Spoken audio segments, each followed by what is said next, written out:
for the Moon. Alors Sarah, raconte-nous ton parcours, l'association Reach the Moon que tu as créée pour aider un orphelinat dans une banlieue lointaine de Delhi, ta rencontre avec Pascal, la fondatrice de la Fiancée du Mékong.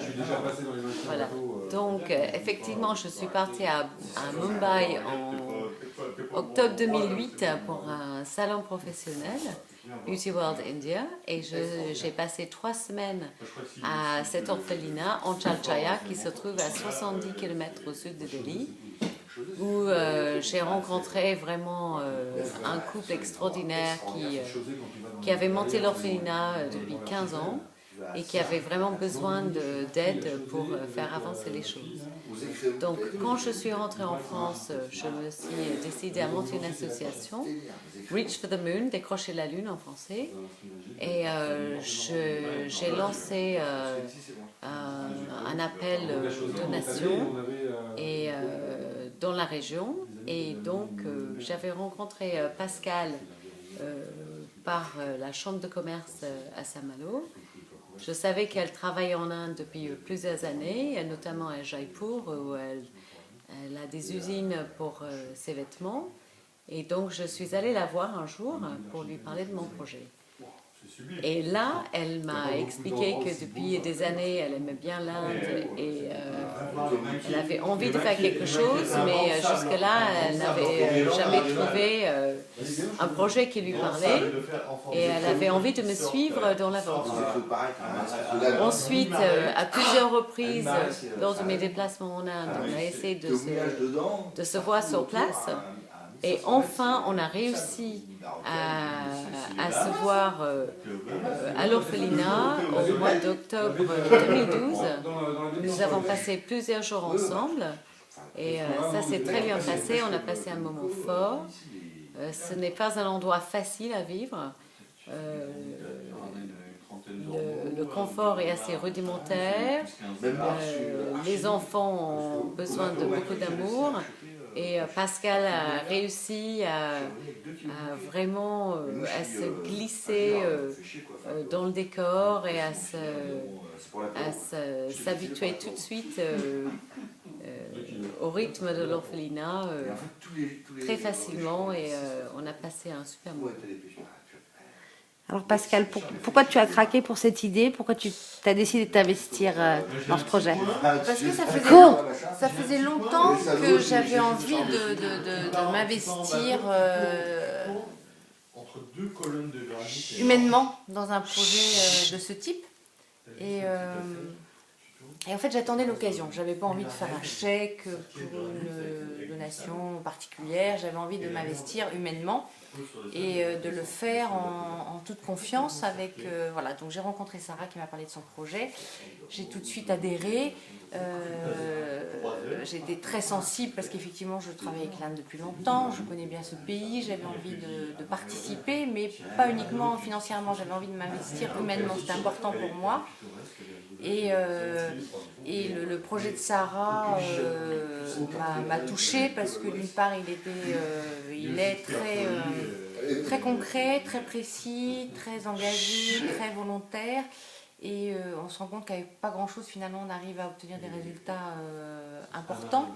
C'est une question de volonté, d'enthousiasme, d'envie, d'amour, voilà. Et je me suis dit bah voilà, j'ai rencontré la personne avec qui j'ai envie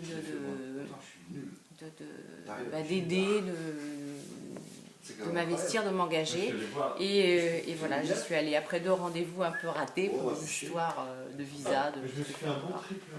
Et alors, comment vous voyez l'avenir de ce type d'investissement? Vous avez des projets à moyen terme? Oui, on reste quand même très axé à l'orphelinat sur l'éducation, sur l'hygiène et sur la santé des enfants. Donc c'est un petit groupe d'enfants, donc on ne cherche pas à prendre en charge l'Inde tout entière.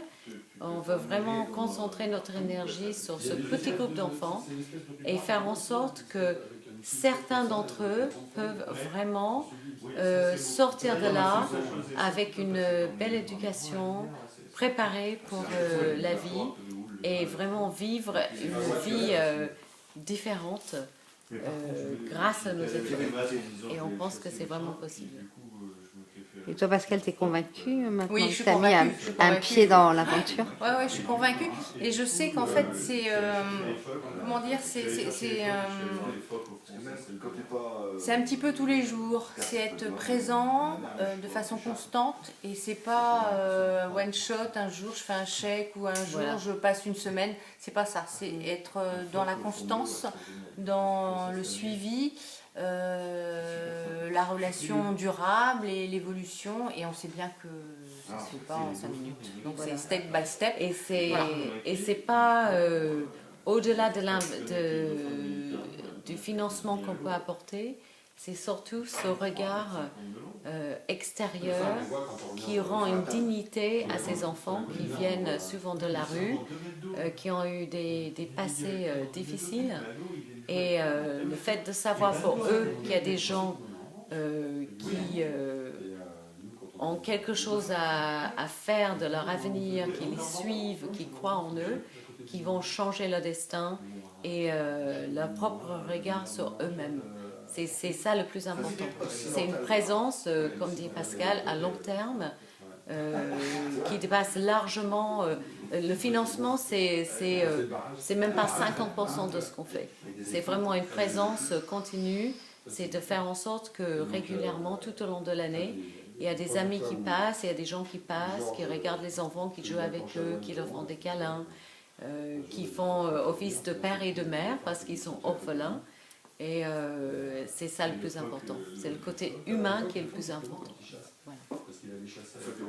Pascal, tu as quelque chose à ajouter Oui, parce qu'en fait, la première fois que je suis allée à l'orphelinat, c'était en octobre, et j'ai passé 2 jours avec Sarah et les enfants.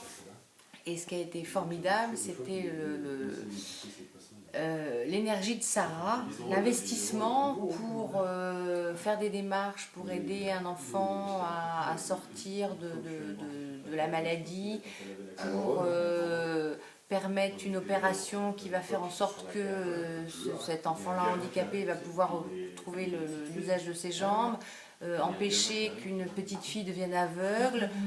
Donc toutes ces démarches, en fait, qui sont des démarches finalement qui dépendent de l'énergie qu'on va y mettre, c'est-à-dire prendre des rendez-vous chez le médecin, solliciter une chirurgie, etc., qui vont faire que cette énergie-là impulsée va transformer la vie de l'enfant en face. Voilà, et je me suis dit, effectivement, c'est pas grand-chose, quoi. C'est à l'aune du temps qu'on passe à accomplir des tas de choses tous les jours. C'est finalement 2 jours d'une vie. Ça peut transformer la vie d'un enfant. Voilà, et j'ai trouvé ça formidable parce que c'est du concret. Bah oui, c'est du concret. Ouais. Et alors, c'est efficace. Voilà. C'est efficace. Moi j'aime bien quand c'est efficace. Voilà. Et en même temps, tu n'as jamais voulu te servir de ta marque pour communiquer sur ce genre de choses. C'est vrai. C'est plutôt à titre personnel, au départ. Alors, ça oui, pourrait avoir des débouchés, mais... Alors, oui, mais quand même dans l'Asie, avec ta marque. Bien sûr, Voilà. oui, très Déjà, proche. Bon, l'Inde, c'est un peu mon... Mais tu n'as jamais voulu mon te deuxième servir pays. de ta marque pour communiquer, par exemple, sur ce type Non, parce que- d'investissement. Non, parce que avant tout, c'est une démarche personnelle. Alors, la marque, effectivement, peut contribuer, peut aider, évidemment, mais pour moi, c'est d'abord une démarche personnelle, avant tout. C'est une histoire de rencontre. Oui, En tout fait. à fait. C'est une sorte de rencontre. Oui, Voilà. oui. Tout est souvent une histoire de rencontre. Et d'envie d'aider. Et de vision partagée, Oui, je pense. oui. Aussi. Oui. Voilà. Bon, merci mesdames pour cette petite interview pour le Blablog.